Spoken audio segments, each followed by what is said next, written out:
अऊज़ु बिल्लाहि मिनश शैतानिर रजीम बिस्मिल्लाहिर रहमानिर रहीम इन्नस सफ़ा वल मरवता मिन शआइरिल्लाह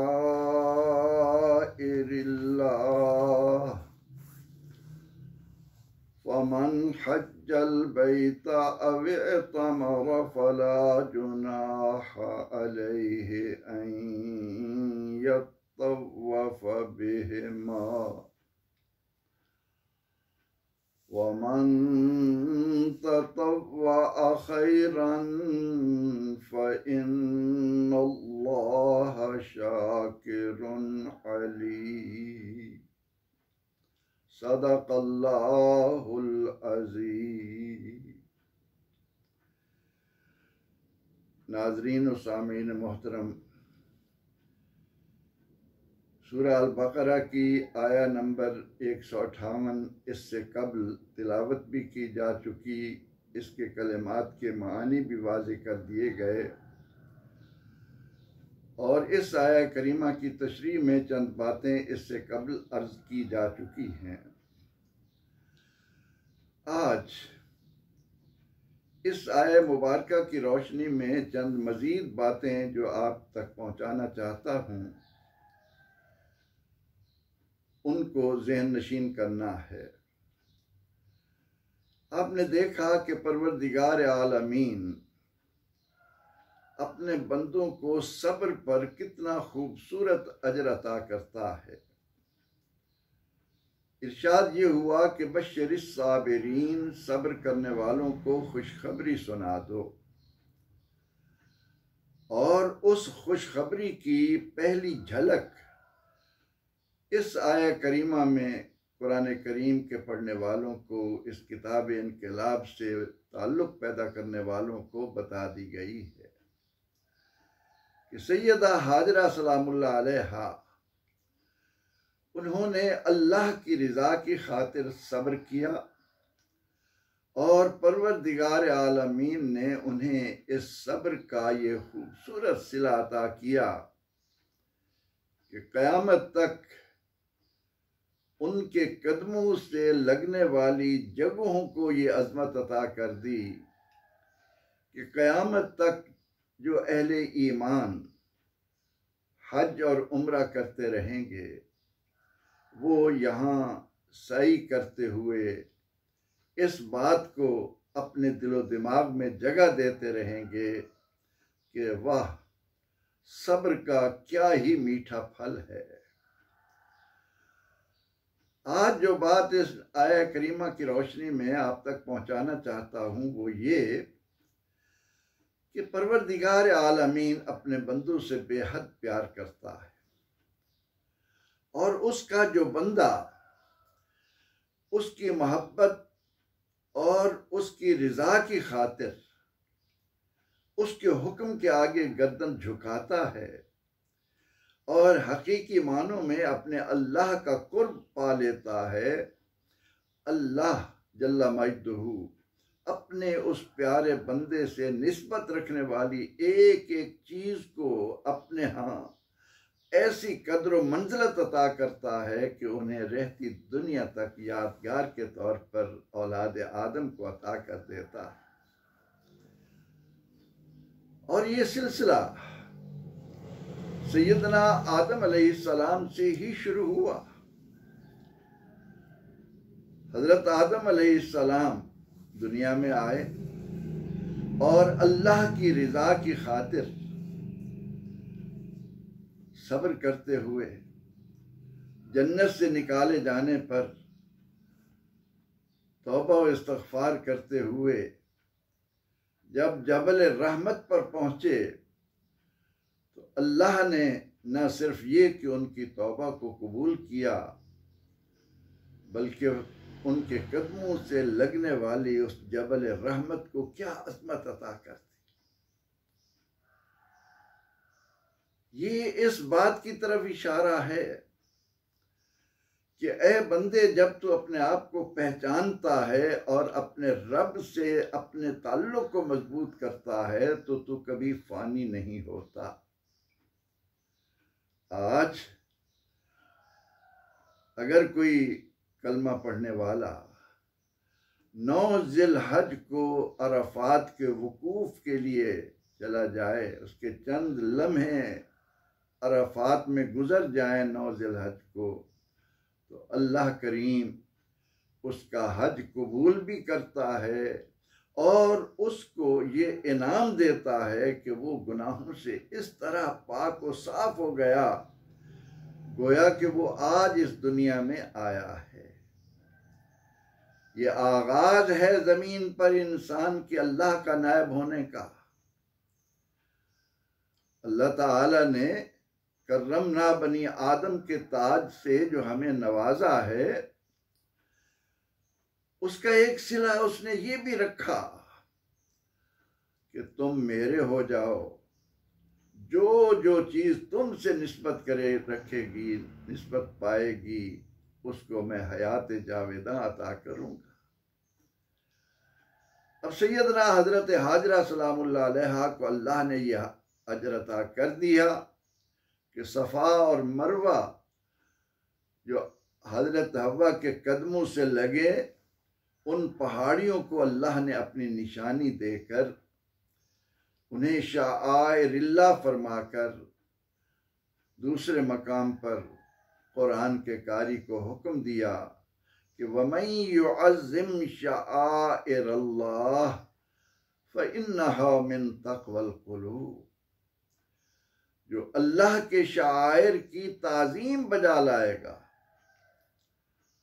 उन्हें अजीम जानेगा, उनकी अजमत अपने दिल में पैदा करेगा, तो ये भी दिलों का तकवा है।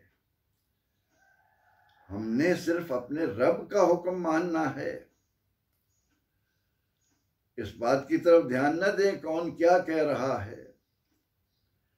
ये हमारी बदनसीबी है कि हमने अल्लाह की मोहब्बत के राज को समझने की बजाय तौहीद का नुक्ता उरूज ये जाना कि अल्लाह के सिवा हर चीज से दूर हो जाओ। नहीं, उस परवरदिगार आलमीन ने इंसान को जो उसकी कुदरत का एक शाहकार है, ये भी अजमत दी है कि जब तू मेरा हो जाता है तो मैं तुझे अपने बंदों में वो शान अता करता हूँ जिनका अंदाज़ा दुनिया में कोई भी नहीं लगा सकता। सिर्फ ये नहीं, आप हज के दौरान देखें कि सफ़ा मरवा के बाद और जो अल्लाह ताला की कुदरत की निशानियां हैं, मकाम इब्राहिम क्या है, ये भी सब्र का सिला है। जमरात क्या हैं, ये भी इंसान के सब्र का सिला है। उसके बाद कुर्बानी क्या है, ये भी इंसान के सब्र का सिला है। याद है जब इब्राहिम अलैहिस्सलाम ने अपने प्यारे बेटे सैयदना इस्माइल अलैहिस्सलाम से फरमाया कि या बुनय्या इन्नी अरा फिल मनाम अन्नी अज़बहुका फंजुर माज़ा तरा। बेटे, मैंने ख्वाब में देखा है मैं तुझे अपने हाथों से ज़िबा कर रहा हूं, तू बता तेरी रिजा क्या है, तू क्या कहता है। तो जवाब क्या था, या अबत फ़अल मा तुअमर। अब्बा जान, आपको जो हुक्म मिला है उसे बजा लाइए। सताजिदुनी इंशाअल्लाह मिनस साबिरीन। इंशाअल्लाह आप मुझे सब्र करने वालों में पाएंगे। अब उस सब्र का अल्लाह ने क्या सिला दिया। 10 ज़िलहज आती है, 4 दांगे आलम में अहले ईमान अल्लाह की राह में जानवर ज़िबा करके सैयदना इस्माइल अलैहिस्सलाम के इस सब्र का फल खा रहे होते। इधर जानवर के खून का कतरा जमीन पर गिरा, उधर इंसान गुनाहों से पाक और साफ हो गया। ये है वबश्शिर साबिरीन। बड़ा तफसीली मजमून है, बात होती रहेगी, लेकिन आज एक दो और बातें इसी आया करीमा के हवाले से आप और याद रखें कि ये जो हुक्म हुआ कि फला जुनाह अलैहि अन यतवफ़ बिहिमा, कि जो शख्स हज या उम्रा बजा ला रहा है उस पर कोई गुनाह नहीं कि वो इन दोनों का चक्कर लगाए, इन दोनों का तवाफ करे। सफ़ा और मरवा के दरमियान 7 चक्कर लगाना सही कहलाता है। ये क्यों फरमाया कि उन पर कोई गुनाह नहीं? उसके पीछे भी एक दास्तान है,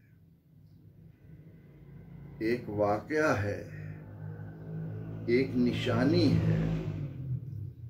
और वो क्या है कि मुशरिकीन मक्का ने सफ़ा पर एक बुत रखा जिसका नाम असाफ था, मरवा पर एक बुत रखा जिसका नाम नायला था।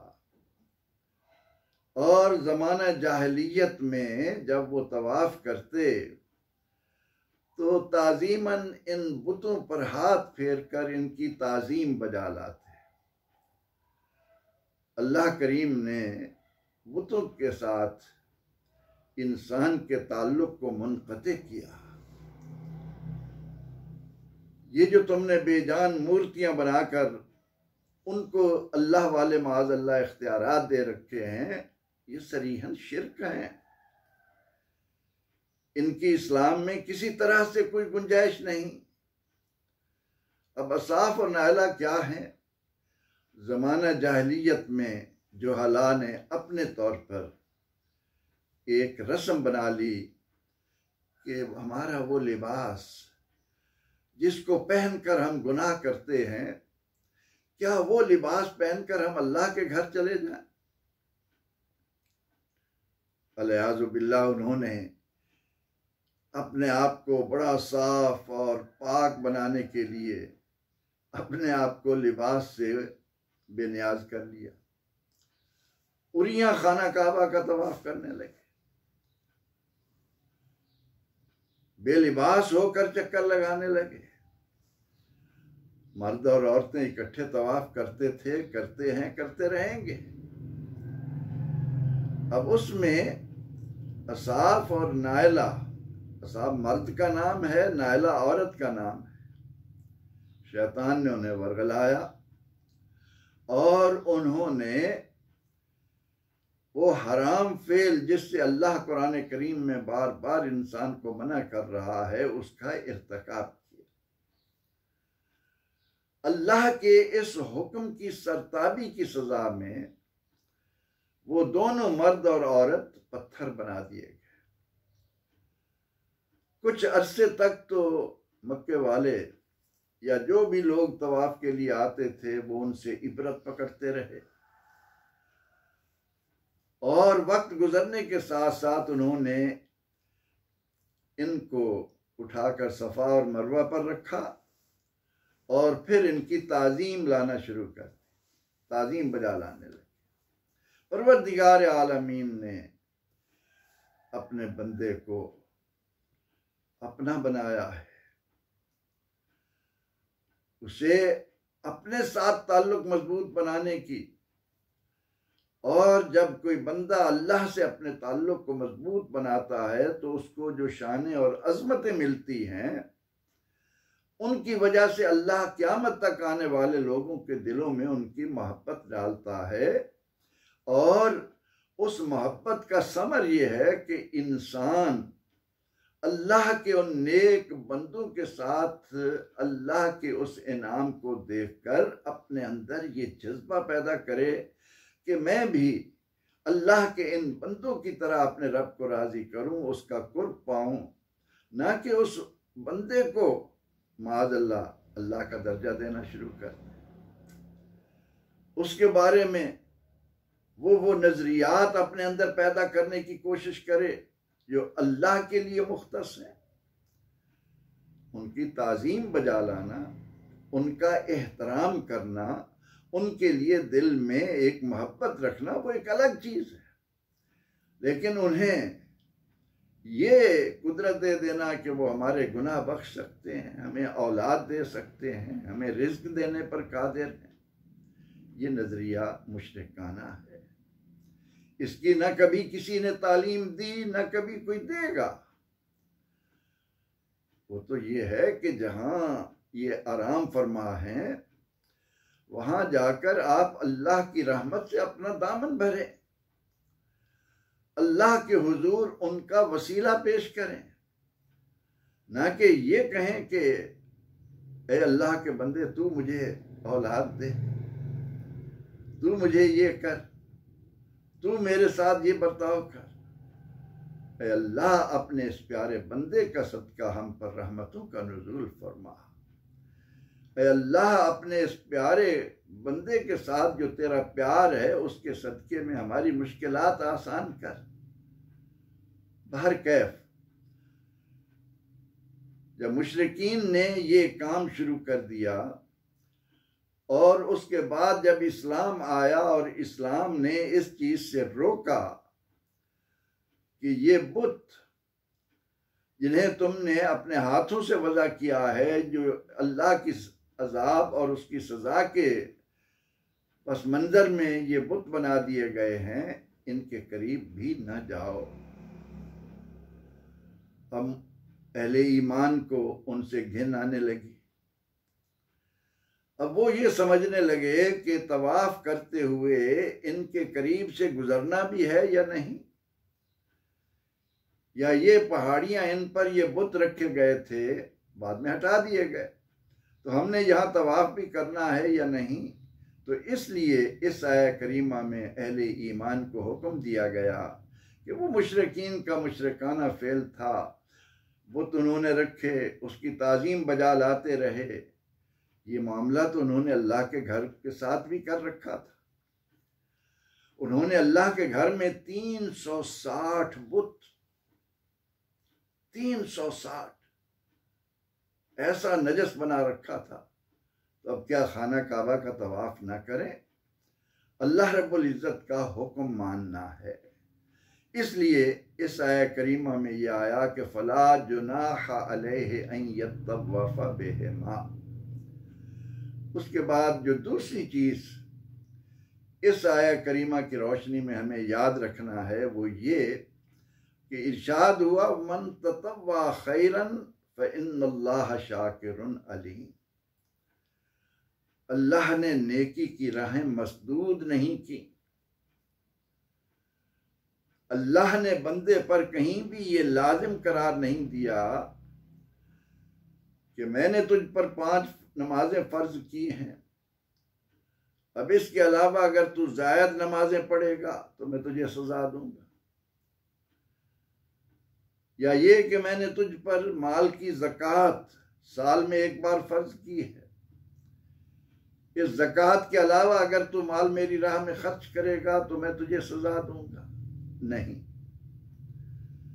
उसके लिए परवरदिगार आलमीन जो अपने बंदे से सिर्फ ये चाहता है कि वो उसको वहदहू ला शरीक माने, उसके पैगंबर रहमत सल्लल्लाहु अलैहि वसल्लम का अपने आप को शहदाई और फिदाई बनाए, उनके तरीके पर चले, और इस तरीके पर चलते हुए अगर जायद नेकी का कोई रास्ता उसको नजर आता है और वो नवाफिल मीन जायद नेकियां, मन ततव्वा खैरन, जो कोई भी जायद नेकी लाता है, जायद भलाई करता है, वो उसकी रद्द नहीं की जाती, वो जायद नहीं होती।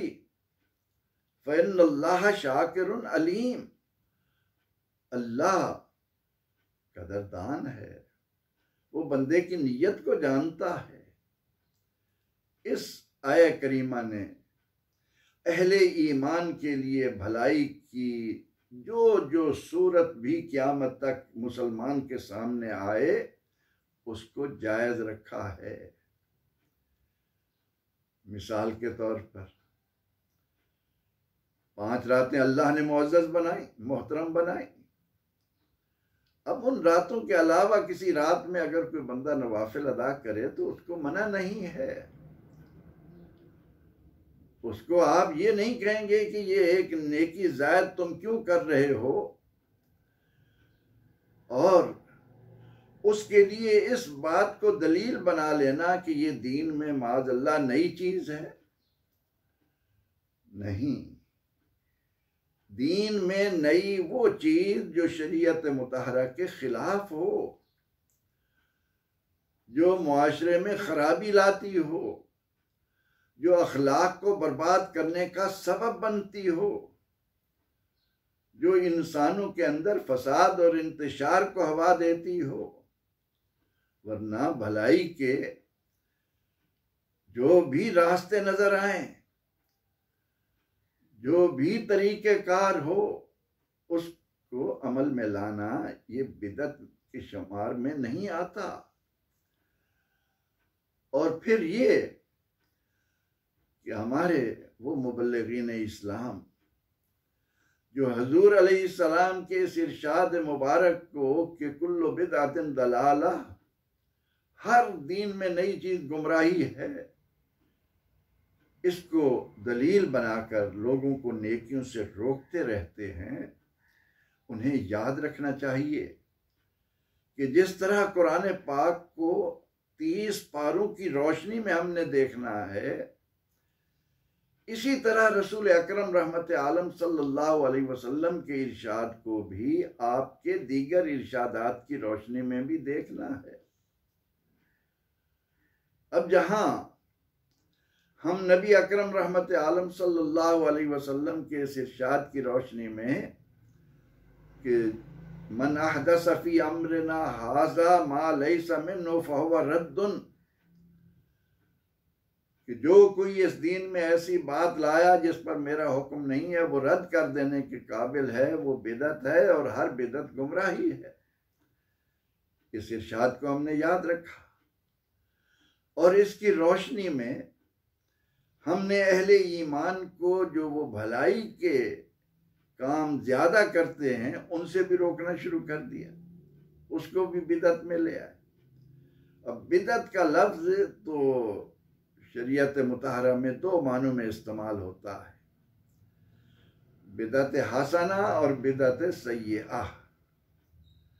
जब सैयदना फारूक आज़म रज़ियल्लाहु अन्हु ने रमज़ानुल मुबारक में नमाज तरावी का बाकायदा जमात के साथ एहतमाम किया, तो उस पर उन्होंने ये भी फरमाया कि निअमतिल बिदअतु हाज़िही, ये कितनी अच्छी बिदअत है। अब आज अगर कोई मुहद्दिस, कोई बहुत बड़ा मुजाहिद, इल्मी मैदान में एक नाम रखने वाला, माज़अल्लाह ये कहे कि फारूक आज़म को तो इल्म नहीं था, बिदअत तो बिदअत ही होती है। नहीं, दुनिया भर के तमाम मुहद्दिस, तमाम फकीह, तमाम मुफस्सिर, तमाम मुहक्किकीन फारूक आज़म रज़ियल्लाहु अन्हु को किसी तरह से भी माज़अल्लाह उनके जूते से लगने वाली खाक के बराबर नहीं हो सकते। वो जिस घोड़े पर सवार हूं, उस घोड़े के नथने में गुबार लग जाए, उस गुबार की अल्लाह के यहाँ जो कद्र व मंजिलत है, उस तक क़यामत तक आने वाले बड़े बड़े सूफिया, मुहक्किकीन, मुदक्किकीन, मुतकल्लिमीन, मुफस्सिरीन, मुहद्दिसीन उनकी शान को नहीं पा सकते। फिर इसके साथ ये है कि हमने ये हजूर अलैहिस्सलाम का इरशाद तो याद कर लिया, कुल्लु बिदअतिन दलाला, हर बिदअत गुमराही है, लेकिन हजूर अलैहिस्सलाम का ये इरशाद सामने न रखा कि आप सल्लल्लाहु अलैहि वसल्लम ने फरमाया कि मन सन्ना फिल इस्लाम सुन्नतन हसना, कि जिस किसी ने इस्लाम में कोई अच्छा तरीका राज किया, अच्छी बात निकाली उसको उसका अजर मिलेगा, और उसका भी अजर मिलेगा जो क़यामत तक उस पर अमल करता रहेगा। अब उसकी एक मिसाल, जैसे सैयदना हजरत शेख अब्दुल कादिर जिलानी रहमतुल्लाह अलैह फरमाते हैं कि जब शब बारात आती तो हम जमात के साथ 100 नवाफिल अदा करते, सलातुल खैर कहकर। अब कोई कहे कि अब्दुल कादिर तुमने एक नई चीज पैदा कर दी, नहीं, ये ज़ायद इबादत हैं। इसीलिए यहां कुरान ये कह रहा है कि मन ततव्वा खैरन, एक तो वो नेकियां हैं जो मुसल्लमा चली आ रही हैं। अब अगर कोई ऐसी नेकी की राह हमारे ज़हन में आती है और हम उस पर अमल पैरा होते हैं,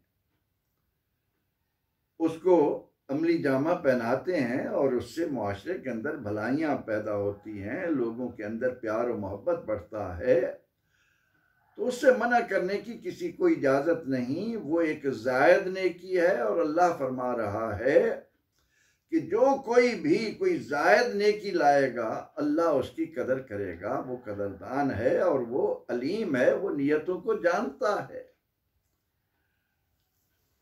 इसी ज़िमन में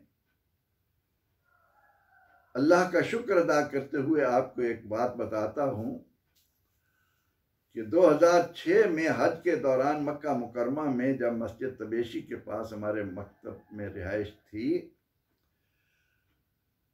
तो उस मस्जिद में हज के बाद वहाँ के मुबल्लिग ने, सऊदिया के आलिम ने इशा की नमाज के बाद ये कहा कि हज के बाद उम्रा करना हराम है।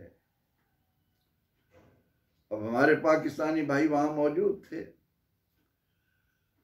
उन्होंने जब ये सुना तो उन पर यह बात ग्रहां गुजरी, क्योंकि वो एक मजबूरी के तहत एक मुकर्रर मुद्दत तक वहां क़याम करने के लिए पाबंद होते हैं।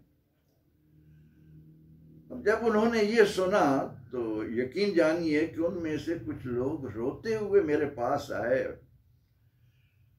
और मुझे कहने लगे, प्रोफेसर साहब, आज सऊदी आलिम ने यह कहा है कि हज के बाद उम्रा जो लोग करते हैं वो हराम है। मैंने कहा कि है, उन्होंने ये कैसे कह दिया? 25-30 पाकिस्तानी हुज्जाज मेरे साथ हैं। हम मस्जिद में दोबारा गए, वो मुबल्लिग मक्का, वो वहाँ के आलिम वहाँ मौजूद थे, उनके साथ सवाबी का ट्रांसलेटर भी था। मैंने उस तर्जमान से कहा कि आपको दरमियान में बोलने की ज़रूरत नहीं, मैं खुद उनसे बात करूँगा। अब उसके बाद जब मैंने उनके साथ गुफ्तगू की और उसके दौरान जब मैंने उनसे ये सवाल किया कि आपने ये क्यों कहा कि हज के बाद उम्रा हराम है, तो उन्होंने उसके जवाब में फौरन वही जवाब दिया जो आज यहाँ मुसलमानों को बिदअती साबित करने के लिए उनके नेक काम पर, भलाई के कामों पर उन पर फतवे लगाते। वो कहने लगे, मा तमर रसूलुल्लाह सल्लल्लाहु अलैहि वसल्लम बादल हज, हुज़ूर इस्लाम ने हज के बाद उम्रा नहीं किया, लिहाजा हज के बाद जो शख्स उम्रा करेगा वो हराम होगा। तो मैंने उनसे अदब के साथ अर्ज किया कि हल माना रसूलुल्लाह सल्लल्लाहु अलैहि वसल्लम मिनल उम्रत बादल हज, क्या रसूलुल्लाह सल्लल्लाहु अलैहि वसल्लम ने हज के बाद उम्रा करने से मना किया है? तो कहने लगा ला। तो मैंने कहा कि हमें किसने इख्तियार दिया है? बहर कैफ वहाँ तो लंबी गुफ्तगू थी, दलाइल थे, लेकिन मुख्तसरन आपके सामने अर्ज करता हूँ कि जब मैंने उस आलिम दीन के सामने ये आया करीमा का टुकड़ा पढ़ा और मैंने उनसे मुअद्दबाना अर्ज की कि आप उस जायद नेकी को किस तरह हराम कह सकते हैं जिसके बारे में अल्लाह ये फरमा रहा है कि मन ततव्वा खैरन फइन्नल्लाह शाकिरुन अलीम। या दूसरे मकाम पर आया कि जो शख्स ज़ायद नेकी लाएगा फ़हुवा खैरुल्लाह, वो उसके हक में बेहतर है। ये आया करीमा सुनकर उस आलिम दीन ने, उस सऊदी मुबल्लिग ने मेरा शुक्रिया अदा किया और उन सब लोगों के सामने माजरत के अंदाज में कहा, मैंने गलत कहा था, आप उम्रा कर सकते हैं। उम्रे करने से मैं नहीं रोक सकता, ये कुरान के हुक्म के खिलाफ है। ये है वो असल बात जो इस आया करीमा की रोशनी में मैं चाहता था कि आपके गोशगुजार करूं कि परवरदिगार आलमीन बंदे की नीयत को देखता है, वो हर अमर से बखूबी आगाह है। एक तो हमने वो काम किए जो शरीयत मुताहरा ने हम पर फर्ज किए हैं, एक ज़ायद नेकियां हैं। तो अब जो शख्स, यानी कुरान ने ये कहा कि जो शख्स हज और उम्रा करे उस पर कोई गुनाह नहीं कि वो इनका तवाफ करे। अब एक तो ये है कि उस उम्रा और हज की वजह से इंसान तवाफ कर रहा है, और एक आदमी वो है जिसने हज और उम्रे का तवाफ कर लिया है और उसके अलावा वो उन पहाड़ियों के दरमियान इस तसव्वुर से कि ये एक नेक अल्लाह की बंदी के पाँव से लगने वाली जगह है, मैं जितना वक्त यहाँ पर गुजारूंगा चलूँगा, ये तवाफ करता रहूँगा, मुझे नेकियां मिलेंगी। जैसे खाना काबा के तवाफ को तवाफ नफल कहते हैं, जो उनके अलावा हो, जो हम पर लाजिम करार दिए गए। तो इसी तरह से हमें दीन इस्लाम को अपनी मर्जी के ताबे बनाने की बजाय अपने आप को दीन इस्लाम का ताबे बनाना चाहिए। अल्लाह रब्बुल इज़्ज़त ने सैयदा हाजरा सलामुल्लाह अलैहा को एक नमूने के तौर पर क़यामत तक आने वाले मुसलमानों के सामने रखा कि मेरी इस बंदी ने सब्र किया था, और फिर ये देख लो कि मैंने उनके कदमों से लगने वाली चीज़ को, ये एक अल्लाह की तरफ से बंदे के लिए एजाज़ है,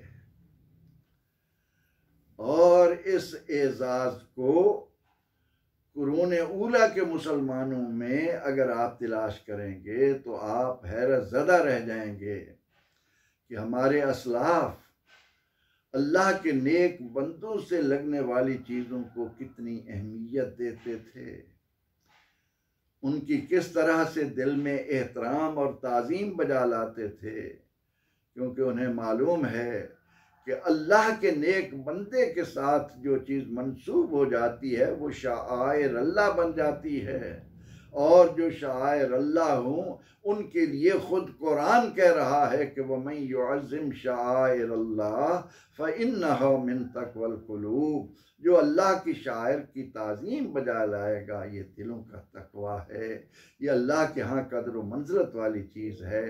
तो परवरदिगार आलमीन इस आया करीमा की रोशनी में हमें इन हक़ाइक़ को भी पहचान लेने और दीन के मामलात में उस तंगी को दूर करने की तौफीक अता करे जिसकी वजह से हम एक दूसरे से दूर रहते हैं। अल्लाह ताला हमें कुरान की सही समझ अता फरमाए। आमीन। व आखिरु दावाना अनिल हम्दुलिल्लाहि रब्बिल आलमीन।